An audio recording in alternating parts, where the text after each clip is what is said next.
After several days at the reception battalion, we all thought arriving at our basic training company would be fun. But we quickly realized our work was just beginning.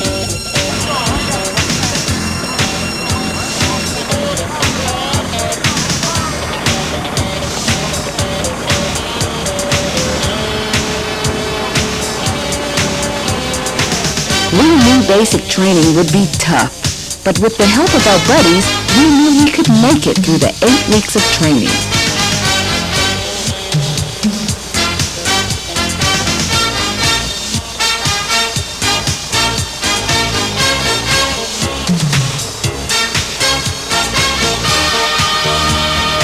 We wondered if the drill sergeants were for real.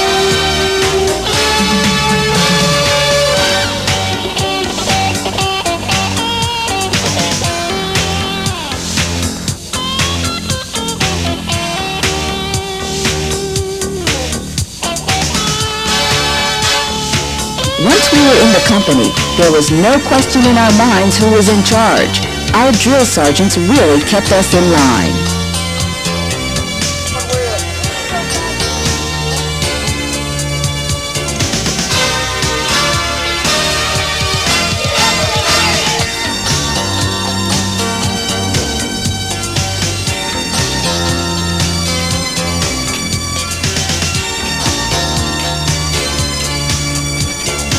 Our whole world for the next 8 weeks was our company area.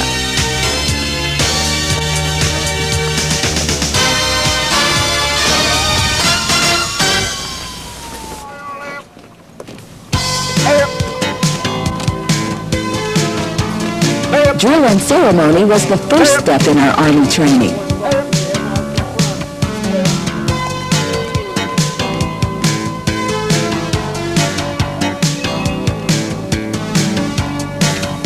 It taught us the basics of marching, saluting, and movements with the M16 rifle.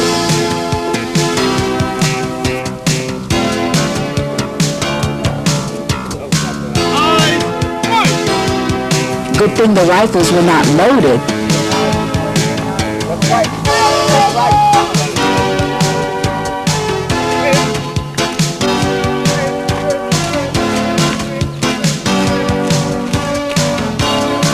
Right face, left face, and about face were movements we could do without thinking after many hours of practice.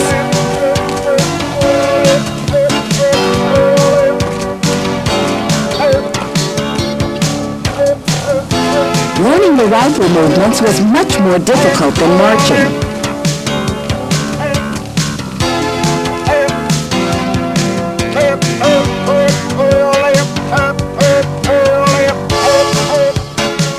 At first, we thought we had 2 left feet because our drill sergeant was always yelling, "Your other left."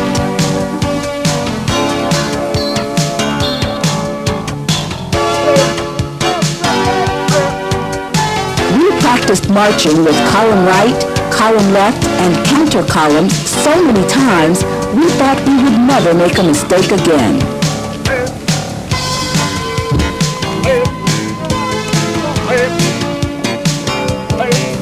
We started to feel more like soldiers all the time.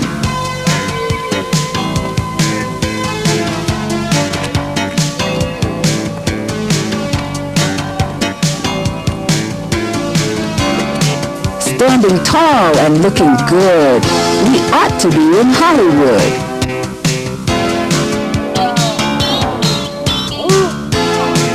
With our days starting at 4:30 in the morning, we now understand what the TV commercial meant when it said, "The Army gets more done before 9 a.m. than most people do in a day."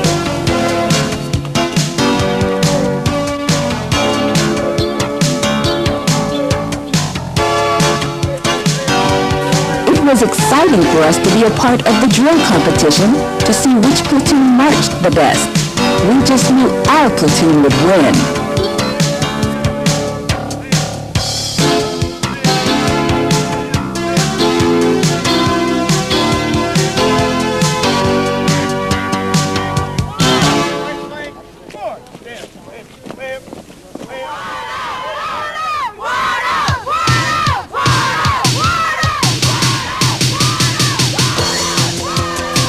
Negotiating the Fit to Win course really brought the platoon together.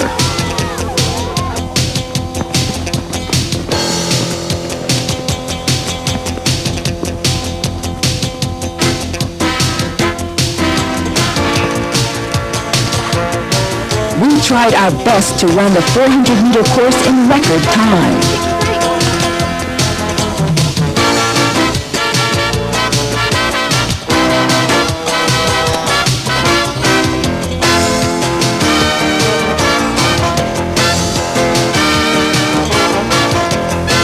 The course taught us physical skills, coordination, and confidence.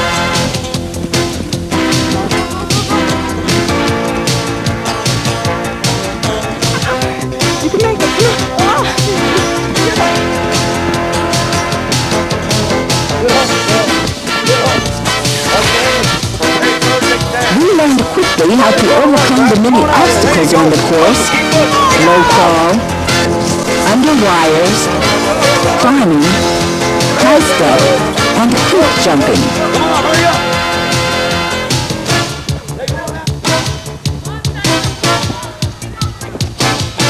We kept thinking with each new obstacle that we came to that it had to be the most difficult. But then, the next one made us think the same thing.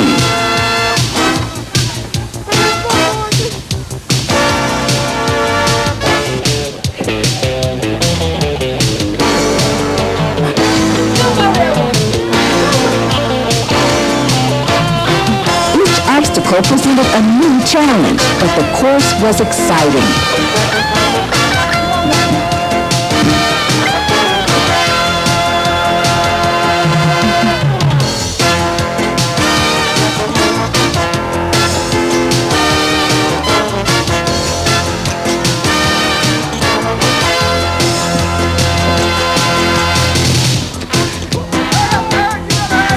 The drill sergeants were looking out for us on the step over. By them making us keep our hands behind our head, it helped increase our balance. It did make negotiating the obstacles more difficult, but at least no chance for sprinters.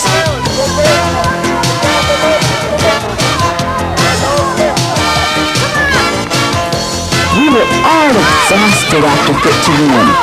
The 20-obstacle course tested our endurance and strength.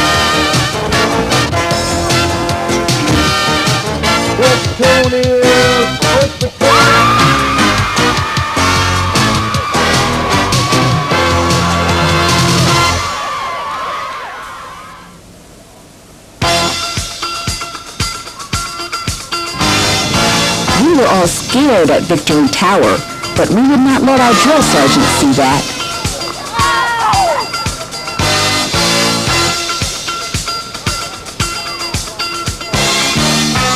Victory Tower was a new experience for all of us. The feeling of actually being on the tower is just something that cannot be put into words.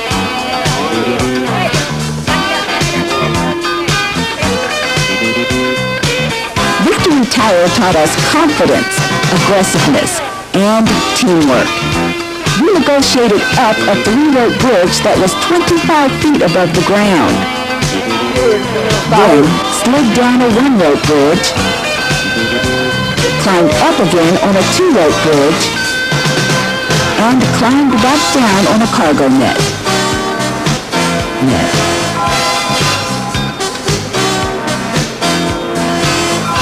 We kept thinking, it's just me, this rope, and gravity.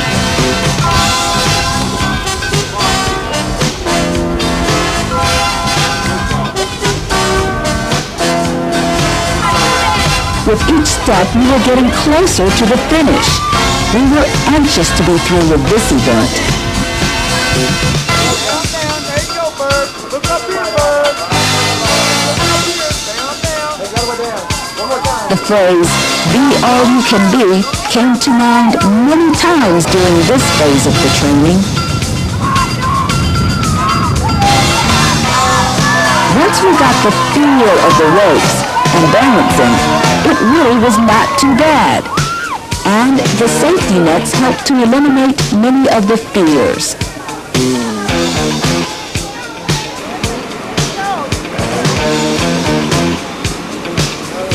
The drill sergeants taught us how to tie a Swiss seat. Then we had to climb a 40-foot ladder to the highest part of the tower and swing across the large opening on a rope. What happens when you let go? Hold on.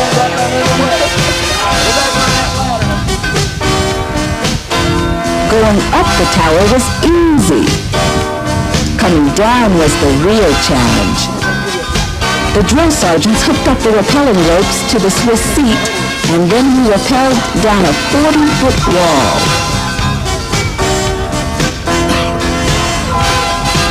Once we did all that, our fears were over. In fact, we wanted to try it again.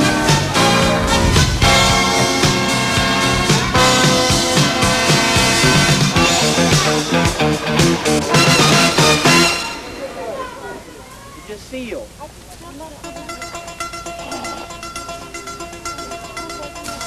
The gas chamber taught us the effects of chemical warfare by using CS gas.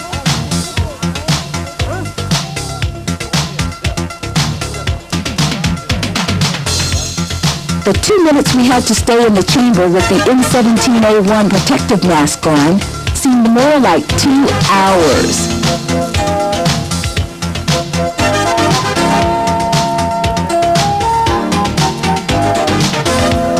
Once the seal on the protective mask was broken, we really felt the full effects of the CS gas.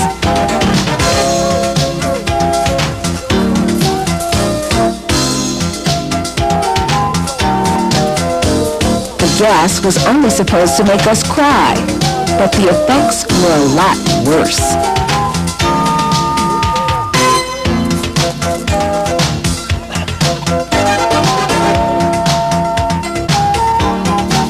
It was okay going in, but then we had to come out.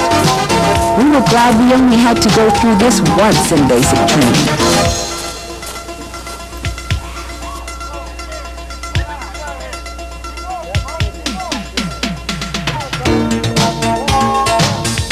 It was difficult to clear the gas from the mask, reseal it, then remove the mask and exit the chamber.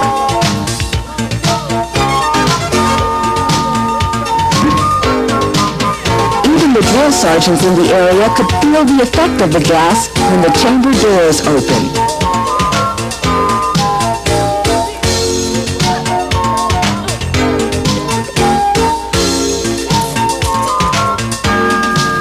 This was one time when we were glad the drill sergeants kept yelling at us. By yelling, "Open your eyes and keep your hands out," helped us recover quicker from the gas.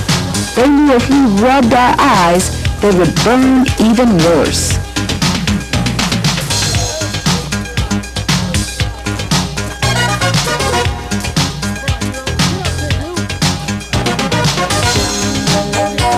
Even with all the instructions we received, it was hard to imagine what the full effect of the gas would be.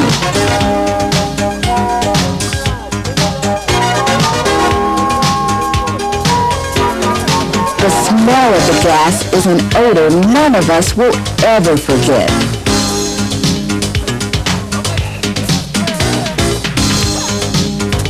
Those soldiers waiting on the outside of the chamber laughed at those coming out, but their turn was yet to come.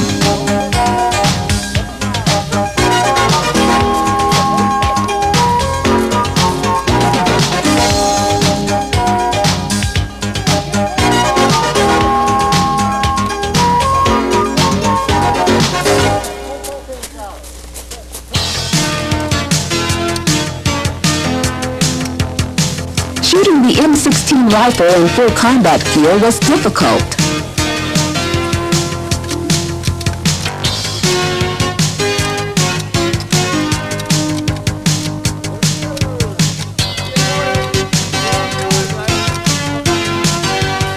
Record fire made all the practicing we did with the rifles worthwhile.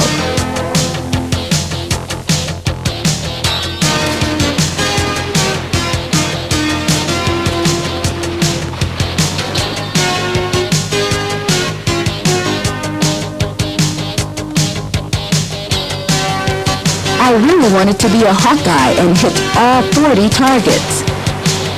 be classified as an expert shooter, we have to hit between 36 and 40 targets. A sharpshooter hits between 30 and 35 targets, and a marksman hits between 23 and 29 targets.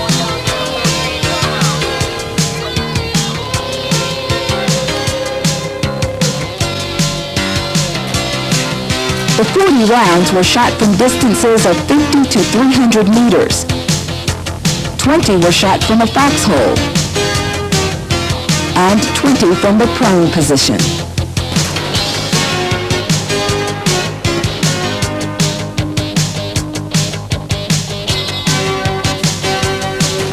We had to remember, breathe, relax, aim, center mass, then squeeze the trigger.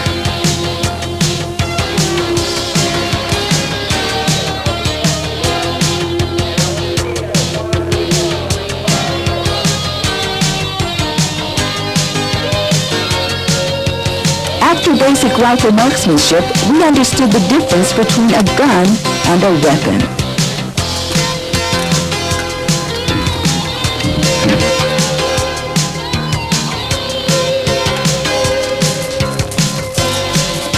We all hoped our weapons would not jam on qualification day.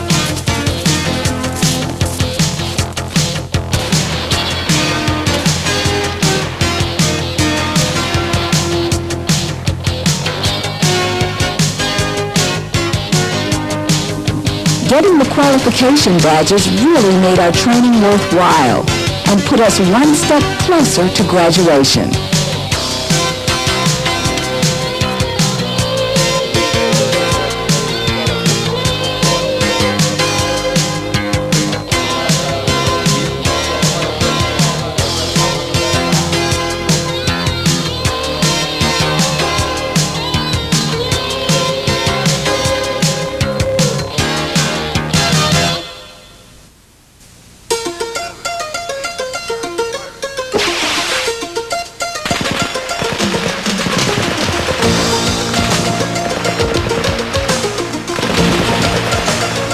The night infiltration course was spectacular.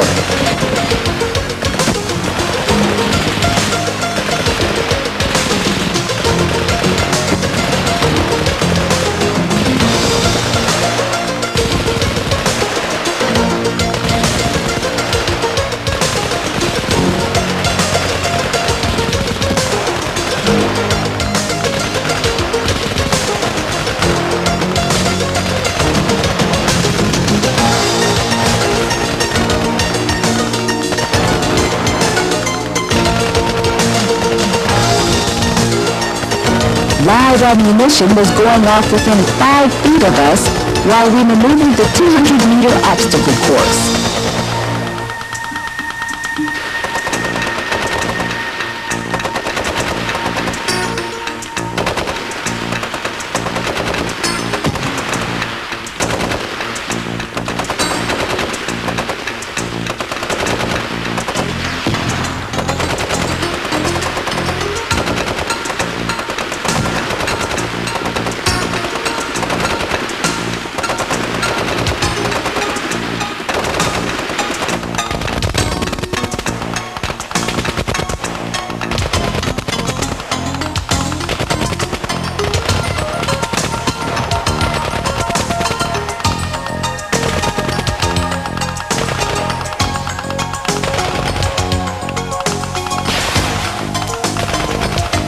Crawling over and under logs and wire at night was different from any training we had experienced before.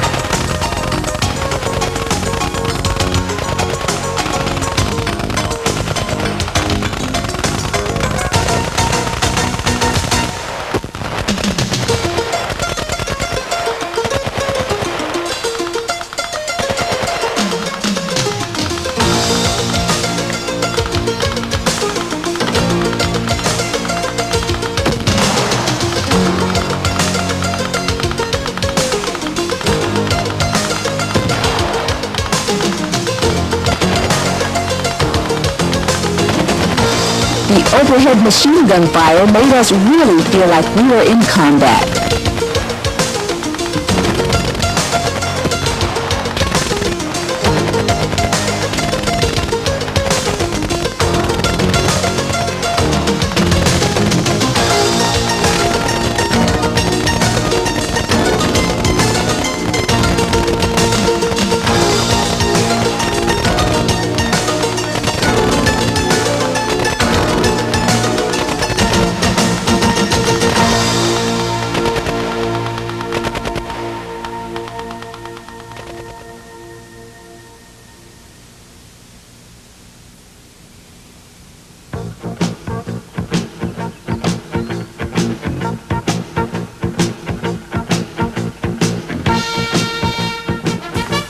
The Super Bowl tested all of the common task skills we learned in our 7 weeks of basic training.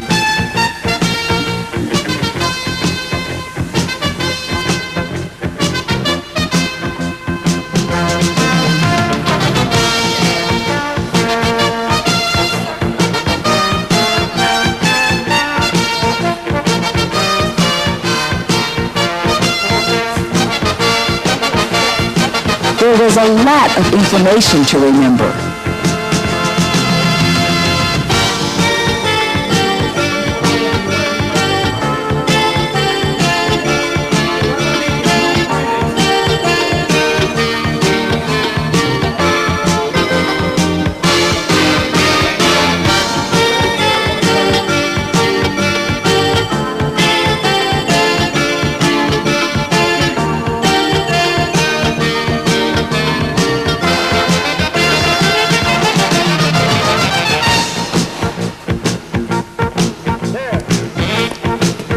We really had to work hard to remember how to do the training in sequence.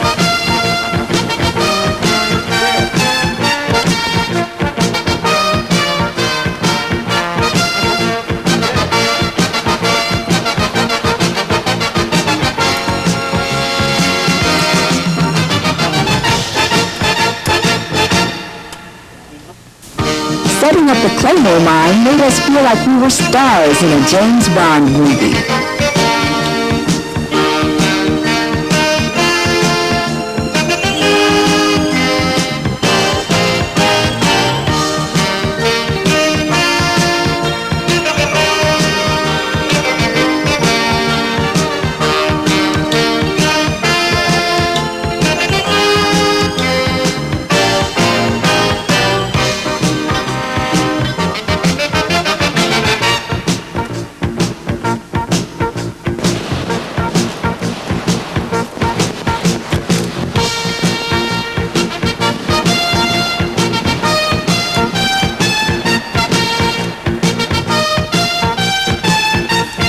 After passing the Super Bowl, we knew we were being all that we can be.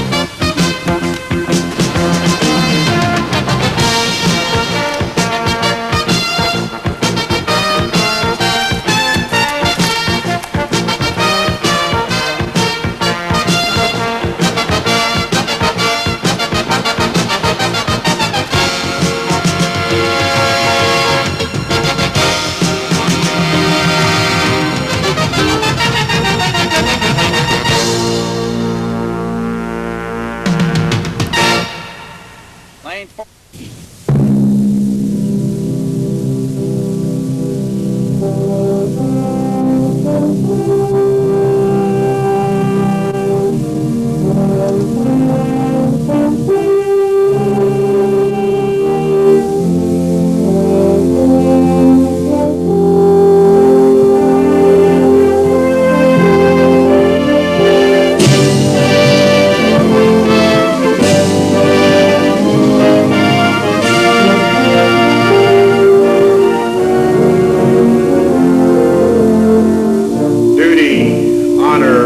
Country, a code of conduct and chivalry of those who guard this beloved land, an ideal so noble that it arouses a sense of pride and yet humility, an expression of the ethics of the American man at arms.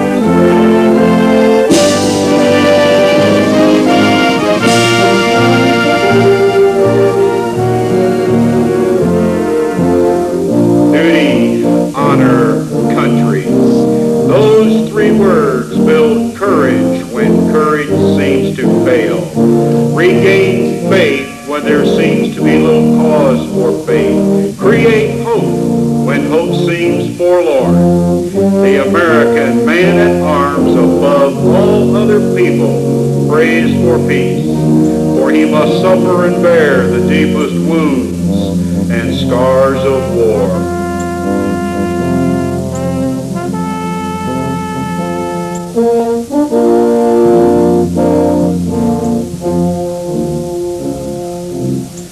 Duty, honor, country. The unbelievers will say they are but words, every demagogue, every cynic, and every hypocrite will try to downgrade them to the extent of mockery and ridicule. The code which those words perpetuate embraces the highest moral law and will stand the test of any ethics or philosophy ever published for the uplift of mankind.